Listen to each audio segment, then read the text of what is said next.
Hey, Christian business owners, I would like to talk to you for just a minute today. It's a beautiful Sunday afternoon. Thought I'd step out here into the studio and have a quick chat with you guys. Let me ask you something. Have you ever felt pressure to make a move before God shows up? Like, you're waiting on his timing, but the clock's ticking and people are watching and everything in you just wants to take control. Well, that's exactly what King Saul found himself doing. That's where he found himself.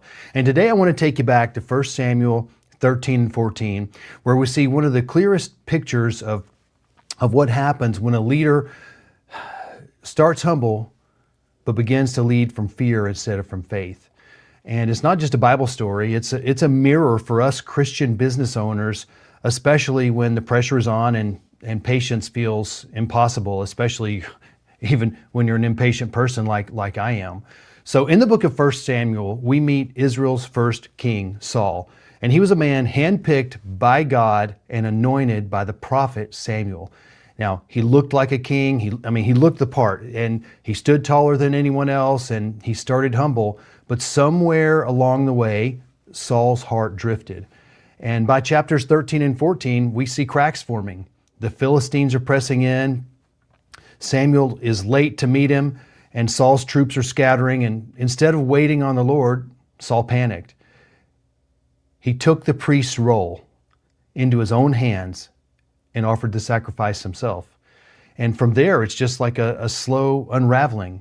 At times, Saul wants to honor God, and at other times, he takes matters into his own hands.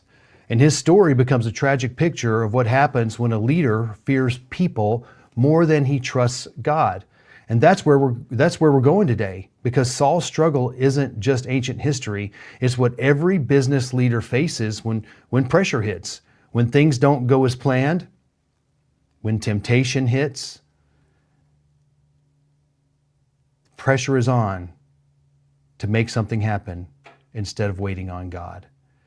So, Saul, let's talk about Saul's core problem. So he began humble, but quickly became insecure about how others saw him. And when Samuel, the prophet, didn't show up on time, Saul feared losing control and took matters into his own hands. He was afraid of losing people's approval more than losing God's favor. His phrase, "I forced myself," reveals a leader driven by fear instead of faith. And he said in one of the verses says, "I saw that the people were scattering from me, so I forced myself and offered the burnt offering." That's 1 Samuel 13, 11 and 12.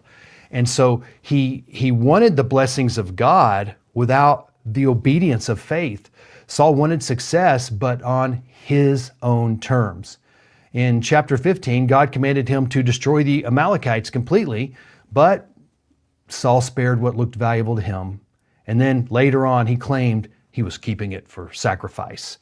And, he traded obedience for convenience. And Samuel reminded him that obedience matters more than ritual or performance. And in 1 Samuel 15, 22, it says, to obey is better than sacrifice, and to heed than the fat of rams. But see, Saul substituted ritual for relationship, and he treated God like a resource to use instead of a relationship to honor. He invoked God's name when it was convenient, but he didn't trust his authority. And many leaders today fall into that same trap, wanting God's blessings, but resisting his direction. And he never truly repented.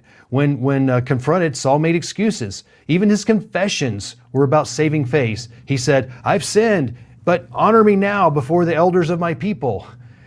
True repentance isn't about managing perception. It's about surrender. Hey, David sinned too, but his repentance came from a very broken and contrite heart. And so, what's our leadership takeaway for today? Saul's downfall wasn't just impatience. It was fear-driven leadership, partial obedience, and lack of faith. He tried to manage outcomes instead of trusting God's timing.